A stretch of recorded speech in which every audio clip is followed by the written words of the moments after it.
Hey all இன்னைக்கு என்னோட gold jewellery எல்லாத்தையும் தான் க்ளீன் பண்ணலான்னு சொல்லிட்டு எடுத்திருந்தேன். என்னோட கம்மல், டெய்லி வியர் கம்மல், 2 ரிங்கு, அப்புறம் தாலி செயின் இதெல்லாம் தான் டெய்லி வியர் ரொம்ப அழுக்கா இருக்குது. ஸோ அதை தான் இன்றைக்கி க்ளீன் பண்ண போகிறேன். ஒரு பவுலில் நார்மல் குடிக்கிற தண்ணி எடுத்துகிட்டு அதில் 1 ஸ்பூன் அளவுக்கு விம் லிக்யூட் மட்டும் ஊற்றிட்டு நல்லா மிக்ஸ் பண்ணிவிட்டு இது எல்லாத்தையும் வந்து ஒரு 1/2 மணி நேரத்துக்கு வந்து ஊற வைக்க போகிறேன். எல்லாமே நல்லா அழுக்காக தான் இருக்குது. முக்கியமாக அந்த கம்மல் தான் ரொம்ப அழுக்காக இருக்குது. ஸோ 1 ஸ்பூன் ஊற்றிட்டு நல்லா ஊற வைக்கலாம். 1/2 மணி நேரத்துக்கு வந்து டிஸ்டர்ப் பண்ண வேணாம். அந்த 1/2 மணி நேரம் கேப்பில் நான் போய் என் பையனுக்கு சோறு ஊட்டிட்டு வந்துட்டேன்.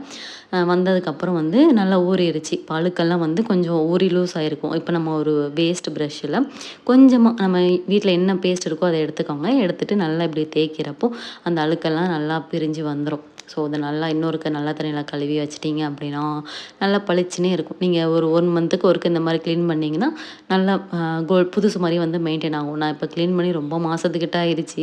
ஸோ லாஸ்ட்டாக ஒரு நல்ல தண்ணியில் கழுவிக்கிறேன். அவ்வளோதான். என் கம்மல் வந்து பளிச்சுன்னு ஆயிடுச்சு. அது வரைக்கும் ஹாப்பி. ட்ரை பண்ணி பாருங்கள். பாய்.